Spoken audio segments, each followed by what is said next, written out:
Hello everyone, season's greeting from India. Thank you for your time and your willingness to expand your abilities. I am Dr. Vaibhav Garg, and today's topic for webinar is irrigation in endodontics. So the removal of complete debris from the pulp tissue or pulp canal, and if it contains microbes because of being necrotic, or if it is a vital tissue that needs to be removed, and whatever debris is produced and the microbial toxins that are produced, if until unless they are removed completely, the endodontic success cannot be guaranteed. But yes, effective removal is important, and irrigation plays an important part in removal of all that debris from the pulp canal space. So let me introduce myself. I'm Dr. Vaibhav Garg. I've done my graduation from a very prestigious MSMI Dental College in Bangalore, India. My master's in endodontics was granted to me in 2011 from Vaibhav Garg University. And currently I'm running a practice in New Delhi, NCR since 2015. I wish to share a disclaimer with you all. I am a key opinion leader with DENTISTRY Endodontics, and the presentation may contain certain material that can have copyrights. So the learning objective for today's webinar is why should we do irrigation, or what are the goals of irrigation? What are the desired functions of an irrigating solution that we use daily? The irrigating solutions that are currently used in endodontic practices, the interactions between irrigation material or irrigating solutions, and the combination products that are commercially available for higher efficacy of irrigation, the challenges of irrigation that we usually face during the treatment, and what are the latest irrigation devices and techniques. So it's just a current update to the entire topic. So while doing root canal treatment, what we see is there are a lot of pulp material or pulp tissue that is removed, and the sealer goes into the apical foramens and produces apical puffs, and the sealer extrusion is seen. So usually an endodontist gets happy when they see this kind of apical extrusion of sealers, because it somehow it ensures that the canal was completely clean. But what happens is, even if there is some sort of extrusion is there, even if a little amount of necrotic tissue is available, the success cannot be guaranteed. So what happens? There are certain areas that are not touched even when the best of the instruments are used and in the best of the techniques, and even the masters, when they use it, they definitely cannot touch certain areas. What are these areas? These are the difficult parts of the canal anatomy. They are called as fins, isthmuses, apical deltas, lateral canals, and anastomoses. These are the ramifications that are available and given by the Mother Nature. They should be seen or treated because they can actually contain the debris that is produced during the instrumentation, or these are the areas where already bacterial toxins are present or certain amount of pulpal tissue is left. So why they should be removed? If they're not removed, they will definitely cause problems in the actual treatment outcome. So let us see. In this photograph, you can see there is certain amount of necrotic tissue that is available even after the obturation is over. So what happens is, it does not allow the obturation material to adapt completely into the canal walls. If it happens, it will still have certain amount of microbes available, or their toxins. The apical ramifications and isthmuses and fins, they are uncleaned spaces. So what happens is they harbor more bacteria. What can happen? Why we need to remove them even after such good root canal treatment is over?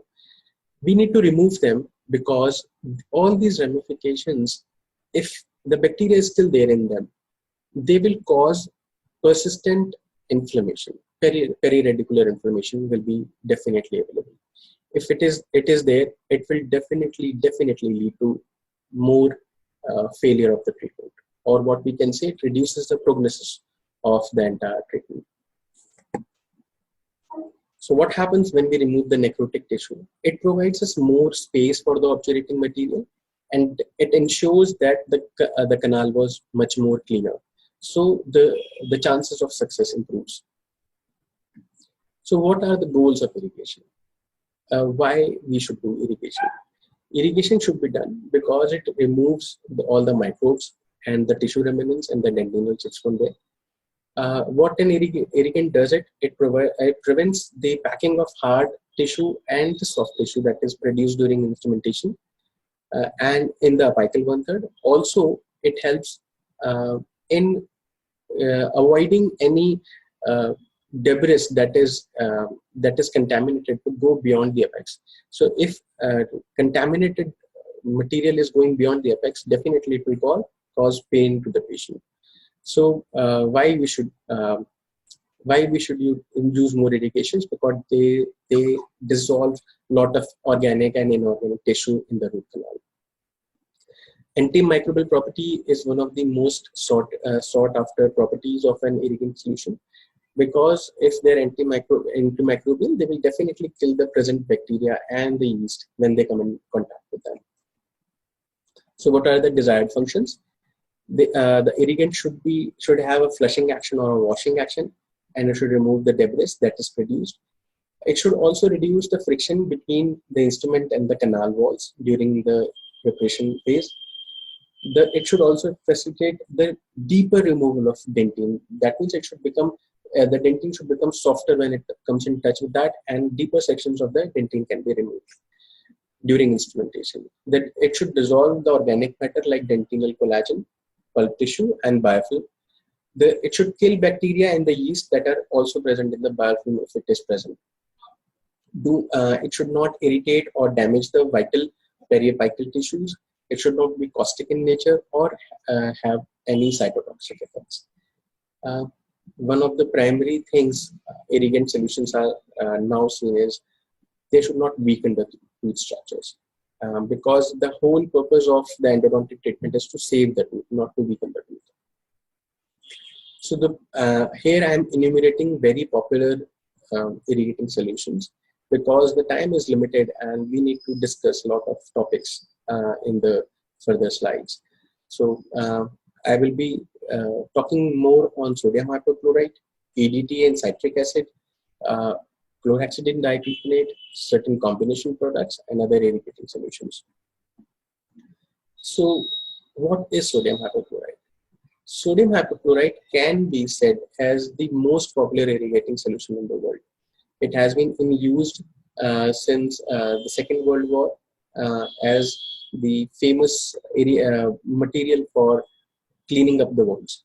But since then, it has been used in endodontics also.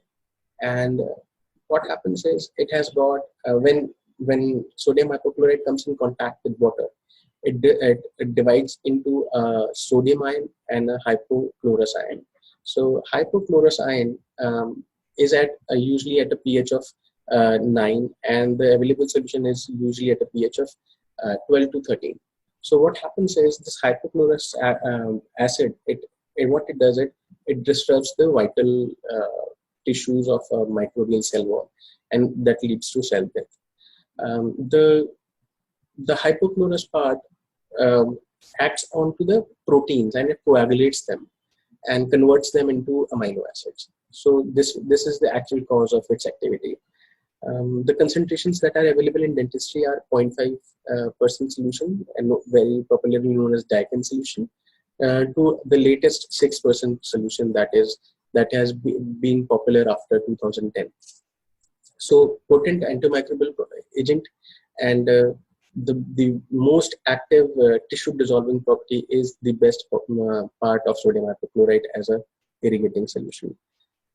What happens is, when you increase the temperature of the solution, something around 60 or 70 degrees, and just like a cup of coffee, if you increase the level of solution temperature, So the activity increases. It speeds up the activity of the sodium hypochlorite. Also, the larger volume, if it is used, it helps in the better activity. It also affects the organic part of the smear layer, and continuous irrigation with larger volumes and better contact time improves the effectiveness of the solution. Higher concentrations are always more effective, as we know, because more chlorine will be available for tissue dissolving activity. The disadvantages that are the most popular disadvantages, and it can be the reason for certain practitioners shying away from using sodium hypochlorite, is its unpleasant taste. Also, it comes with its own toxicity, and just in case it slips out into the periapical tissue, it can definitely cause a lot of inflammation, a lot of pain to the patient. Its inability to remove smear layer is also very important. So it has been seen that the longer term of exposure can have detrimental effect on the dentine elasticity, and it reduces the flexural strength.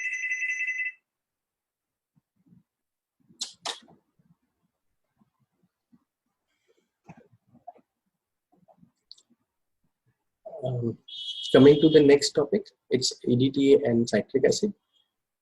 These are also very popular irrigation solutions.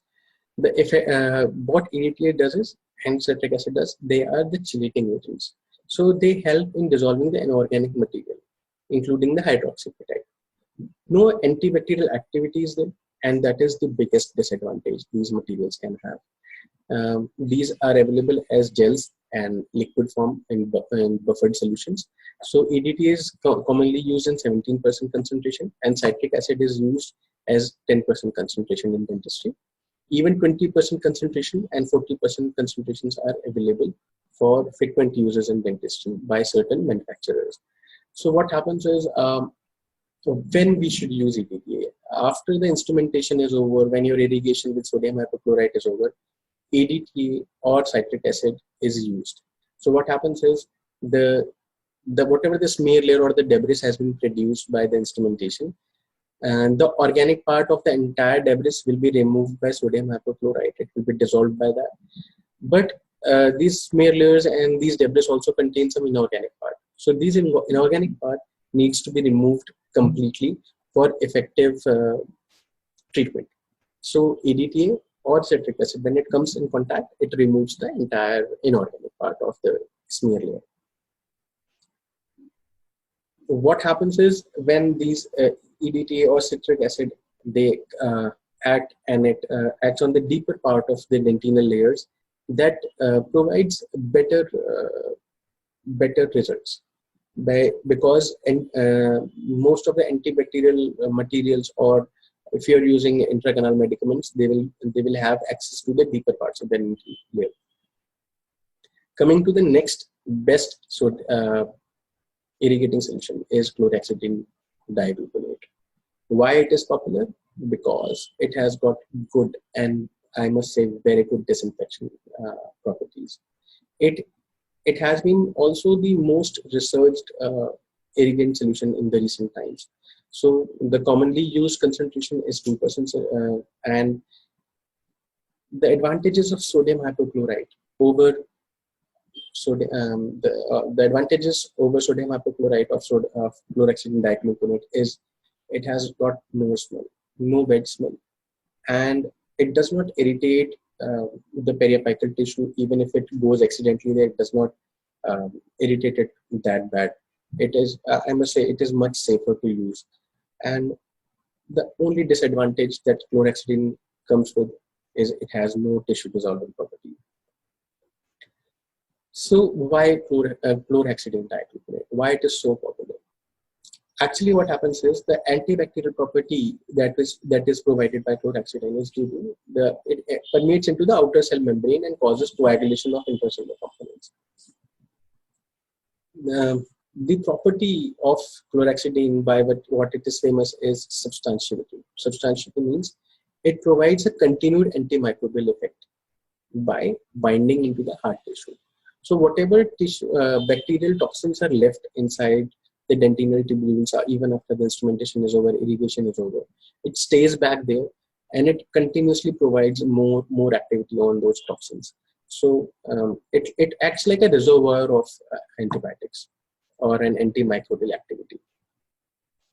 It does not cause erosion of dentine like sodium hypochlorite as a final as a final rinse. After the EDTA is used, it has been observed that when sodium hypochlorite is used after the EDTA has been completely cleansed off from the canals for inorganic debris removal, sodium hypochlorite can cause certain amount of erosion of dentinal tubules or the deeper sections of dentine.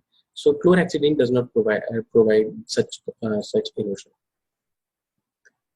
It is suggested that after the entire chemomechanical process is over, we should use chlorhexidine as the final irrigant.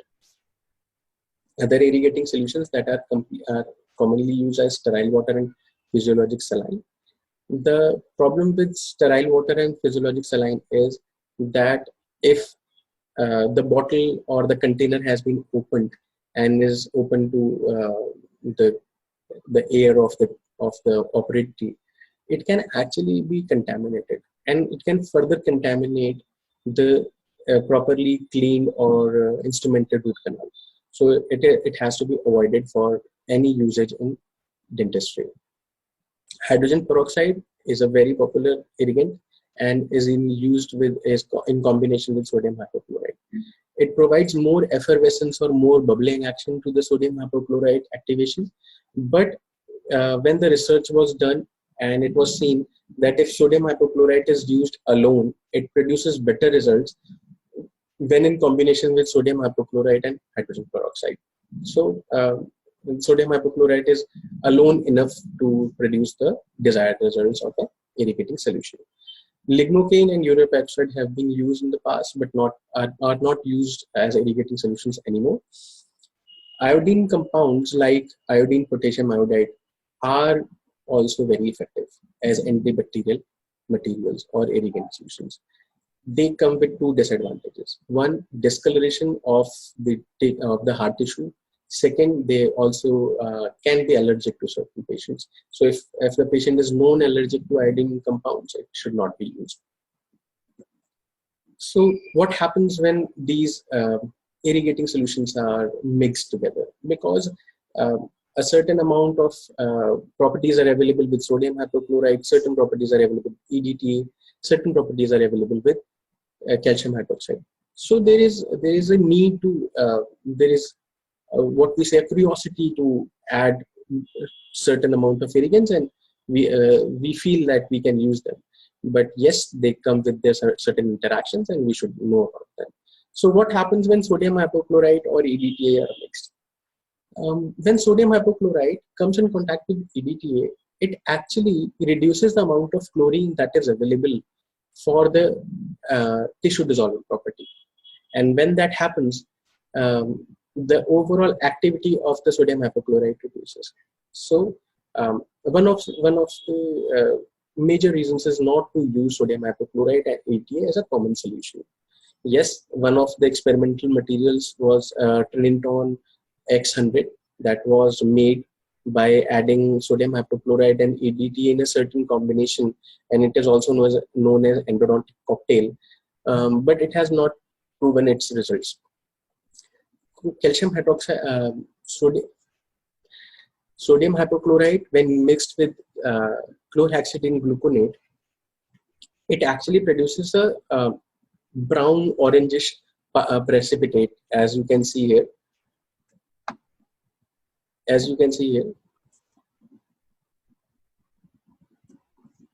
There is a orange precipitate.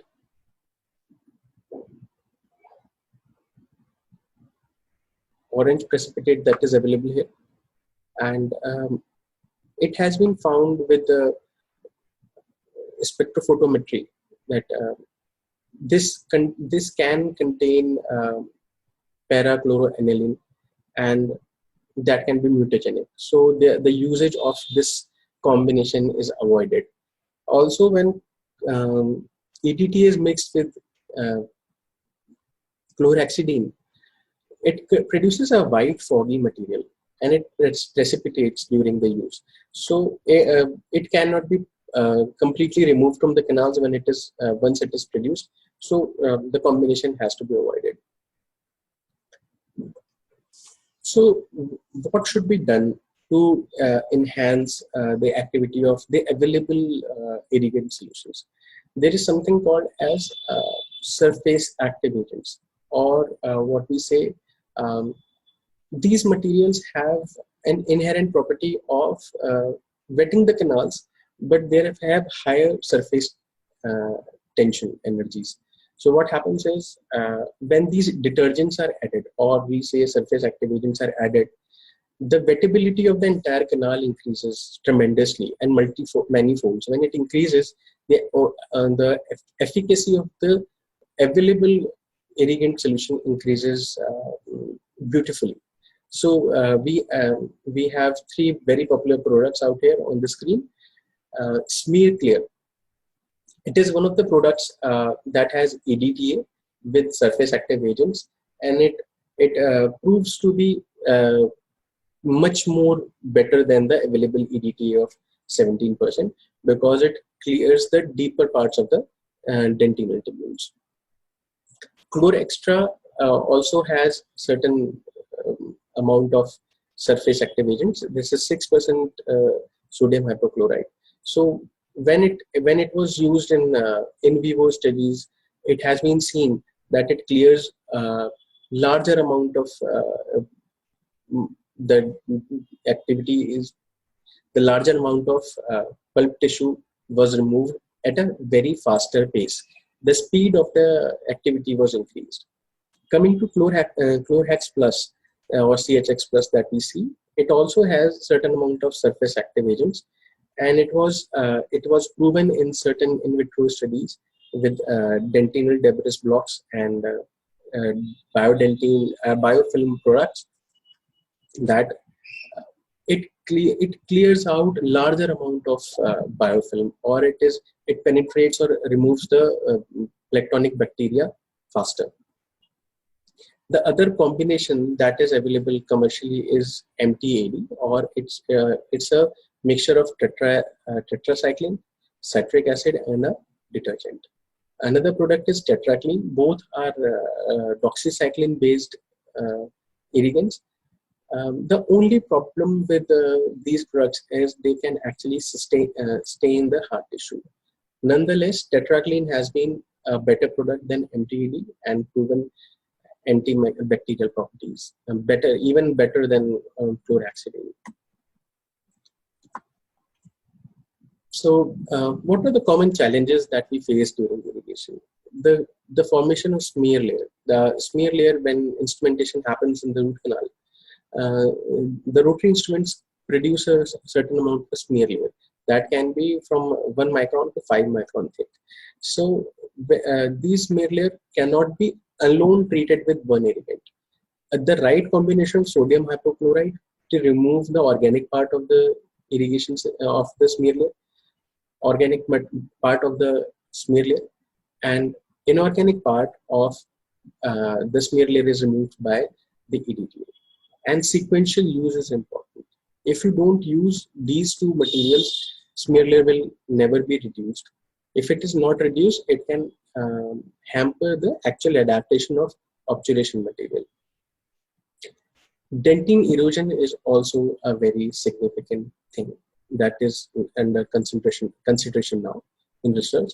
What happens is when the EDTA has been used and inorganic material from the smear layer has been removed, the next rinse material is sodium hypochlorite. When sodium hypochlorite comes in contact with the remaining smear layer, it goes deeper part and removes a larger amount of dentin. So the researchers name it as dentin erosion. It is still unclear that dentin erosion is a beneficial part because it helps in cementation of post better, or it is harmful because it weakens the tooth structure. So still research is required, more research is required and of need of the hour. So the cleaning of uninstrumented areas, parts of the root canal system like fins and other areas, ramifications and isthmuses, only a solution, sodium hypochlorite or EDTA or chlorhexidine cannot do it. They have to be combined with certain amount of agitation or ultrasonics so that these materials can be pushed into that areas, and the areas that are not being touched by the instrument can be rinsed off or cleaned properly. Yes, and the hot topic for endodontics today is biofilms. Yes, they are of concern because in instrumented areas or in uninstrumented areas, biofilms are present. So these biofilms need antibacterial materials, antibacterial irrigating materials.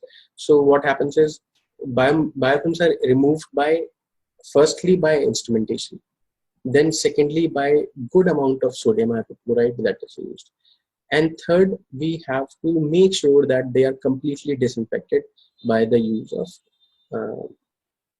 chlorhexidine dichlorobonate. Last but not the least is safety versus effectiveness in apical root canal. What happens is when these surface active agents are added to these irrigating solutions, or when irrational use of certain instruments are done in the root canal, and the material is the sodium hypochlorite, when it is added to the root canal for irrigation purposes, it can actually slip into the periapical area. It can escape into the periapical area. It can actually cause a lot of pain to the patient. So the concern is there should not be any mindless use of any material or irrigating solution. When the irrigating solution has to be used, it has to be used very proficient, with very lot of professionalism and with lot of safety measures.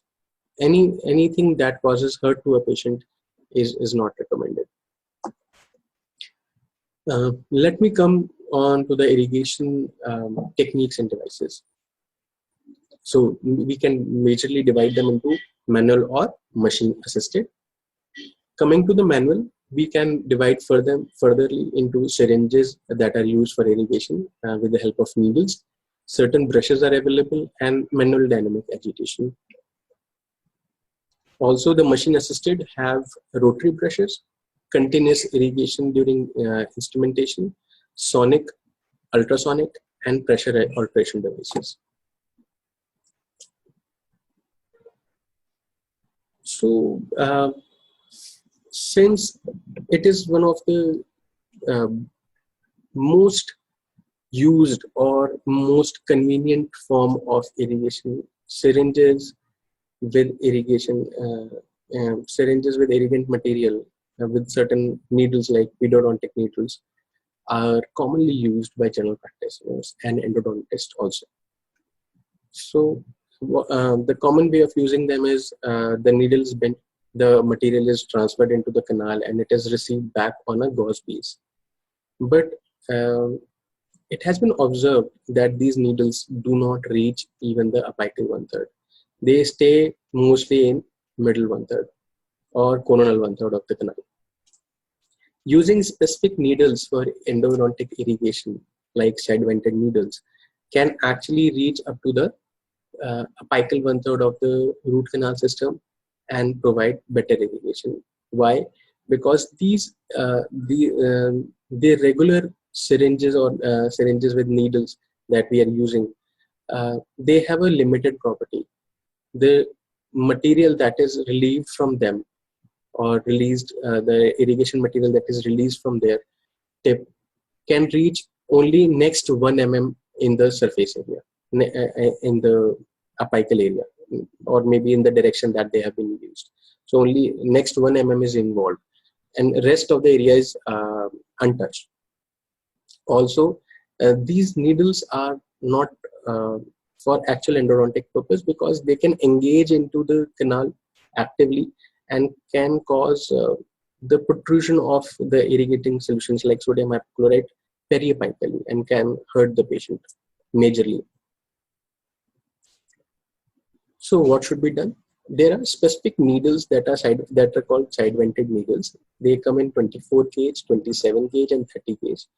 They can be precisely used in the apical 1/3 because of the side venting of the irrigation. They do not actually hurt the periopex. The material is not loaded there. They actually reach the apex passively. They go there, and the best part is the operator can control the amount of material that has been introduced into the canal. And slight moving up and down of these syringes also causes a lot of agitation of the irrigating material and helps in better irrigation of the system. So the best, how to improve if you're using needles and if you're not using other materials or other active techniques for irrigation, what you should do is, what you should make sure is lot of sodium hypochlorite or lot of irrigating material has to be used. That means larger volume has to be used. What you have to do is make sure your needle reaches at least in the apical 1/3, and the temperature of sodium hypochlorite has been increased. If you take care of these three things, I assure you, you will get better results from irrigation. Better removal of debris can be seen. So coming to the other part of the manual agitation, there is manual part. There are brushes. There are certain brushes that are available for manual use. They are called as Navy Tip FX. That is a tip with micro brushes on it, and while delivery of the irrigation into the canal, that can be pumped up and down.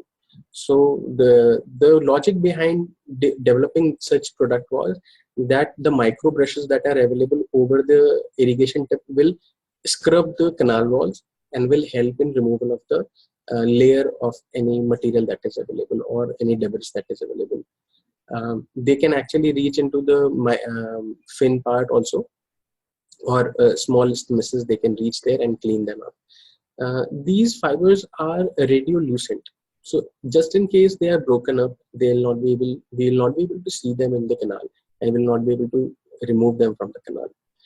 Another product is Endo brush. This is also a good product, but the size of the actual product was bigger.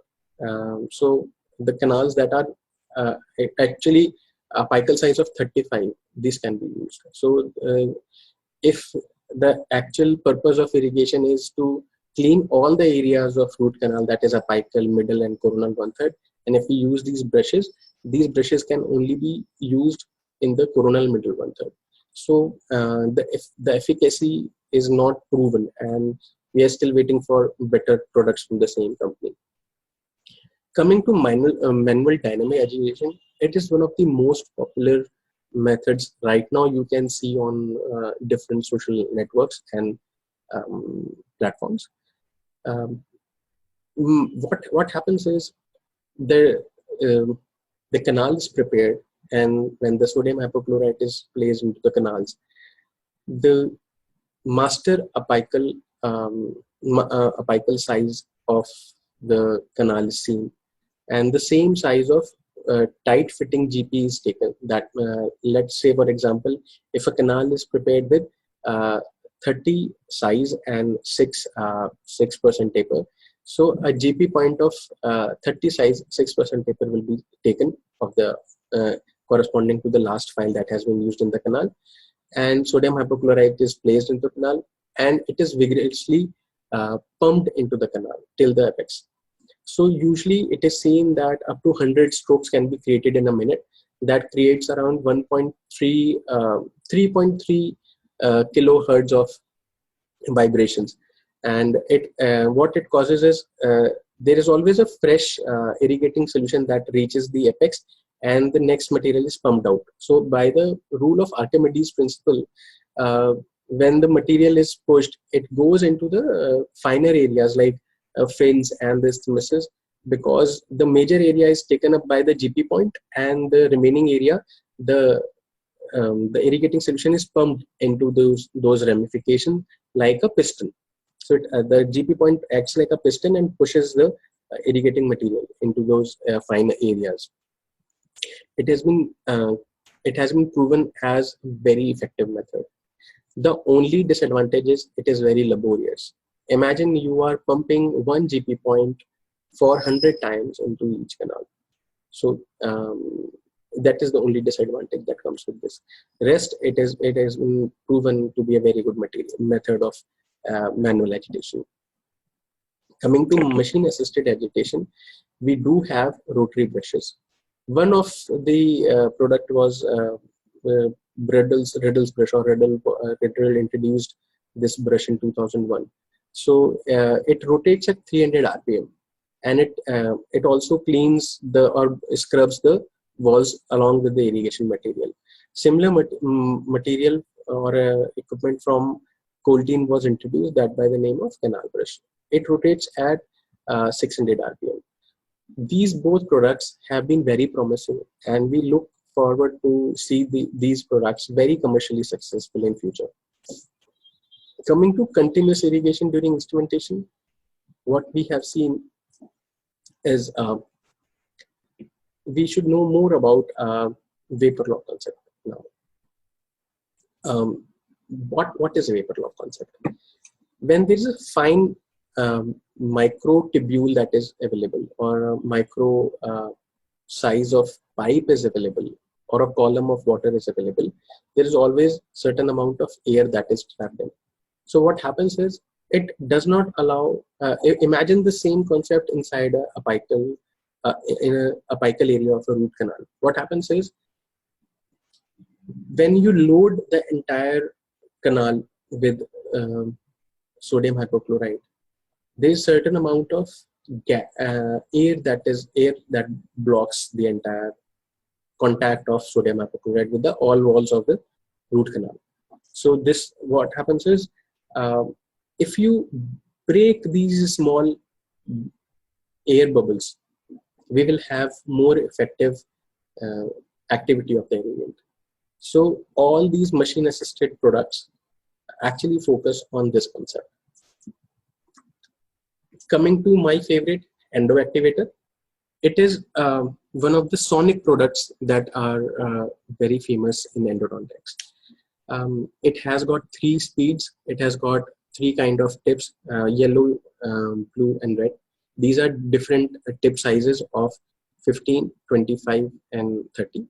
So what happens is, you have amplification of around 10,000 cycles per minute in the canal, and it actively changes the fresh solution inside the canal. So it agitates it very nicely. The kilohertz are 1 to 6 kilohertz. What has been written in the text, it is 1 to 6 kilohertz. It reduces the shear effect of the it reduces the shear effect of the folding part of fluid dynamics. So when Endo-Activator is inserted into a root canal shape root canal, you can see so much of bubble formation is there. That means it adds to the bubble part, or the agitation helps in removal of more debris from the canal system. Let us have a look at how this Endo-Activator works. You can see so much of bubbling action is happening, and this Endo-Activator tip is pushing all the liquid into the finer parts of the canal system. See, you can see the lateral canals are completely filled up with the irrigating solution. The best part of Endo-Activator is it comes with plastic tips. So these are non-cutting tips, or they are very smooth tips. So they do not hurt the canal preparation that you have already done. Also, the disadvantage that has been proposed, but it has not been seen. It has been proposed that if these plastic tips have broke during the treatment, they cannot be removed easily. This very small problem can be treated in future very promptly by any of the manufacturers. that the polymer material that is used for production of these tips can be made radiolucent or radio opaque. I'm forgiving, radio opaque. Another product that has been used on the same principle of sonic irrigation is MM1500. It is from Medident. So this product is also very famous. There are recipe sonic files that are used, and it produces the same kind of agitation with the root canal system. The only problem with this system is that the files that are used with MM1500 are like barb brooch. These files can cause, they are made of stainless steel, and they can actually cause what we say damage to the prepared tooth structure. If because they're very sharp in nature, they can cause inadvertent problems in the canal that has been prepared. So coming to ultrasonics, there are two types of ultrasonics: simultaneous ultrasonic instrumentation and irrigation, and passive ultrasonic irrigation, that is without simultaneous instrumentation. In simultaneous ultrasonic instrumentation and irrigation systems, there's a very famous system with the name of self-adjusting files. They mostly come with the same concept, that the ultrasonic instrumentation is happening and the irrigation is happening simultaneously. They have been proven to be very good, and the results have been very promising. But what happens is, when such amount of instrumentation and irrigation is happening simultaneously, there is a possibility of damage to the instrument that has been used, because the visibility is reduced many folds. The passive ultrasonic irrigation technique, what happens is, the preparation is over and the irrigant is loaded into the canal, and then passive irrigation ultrasonics are provided to it. The product is Endo-Star. There are ultrasonic files that are available for irrigation purposes only. If they are non-cutting in nature, they are one of the best products. Ultrasonics are considered from 25 to 30 kilohertz range, and if ultrasonics are used with a lot of precaution, they are the ultimate products to be used as providing the best of the irrigation devices. Coming to pressure alteration devices, there is a new system, or what we say gentle wave. It has been very promising in past 1.5 years. It is commercially available now. When the parent article of this webinar was seen, it was still in the research, but now we can see actual practical use of this system. What happens is, there is a pressure alteration device inside the knob. What it does, it does not instrument the canal. There is only exchange of the irrigation material, and irrigation material exchanges at least 100 times in 1 minute. So what happens is, there is actually no instrumentation, or NIT, or no instrumentation technique. It's popularly known as no instrumentation technique. So the entire necrotic material is removed, all the bacteria are removed, there is no formation of any dentinal chips additionally, and these can be obturated very, very easily. These the canals that are prepared by this system. Another very famous system is Endo-Vac system. It comes with a micro cannula and a macro cannula. So what happens is, in other systems, what we do is, we leave sodium hypochlorite or other irrigating material into the apical 1/3, and then we push them back, or there's a possibility of slippage of the material beyond the apex. But in this Endo-Vac system, definitely nothing will happen. It is the micro cannula is around range of 35 number ISO file. So what happens is, it stays in the apical 1/3. As you can see in the next picture, sodium hypochlorite is filled up in the chamber, in the pulp chamber. The needle reaches into the apical 1/3, and it sucks back all the material. So there's a negative pressure that happens, It cleanses away all the debris that is produced and safely takes away all the hypochlorite from there. So this is a very promising material that we can see in future. More research is required for Endo-Vac to prove its vitality as the material of or the device of the future. The only disadvantage that has been written in the article is the bigger size of the cannula. If a smaller size of cannula can be produced or it can be used in thin canals, it will be of great help. Let's hope for the best in the future for this system. So I must provide my concluding remarks for this.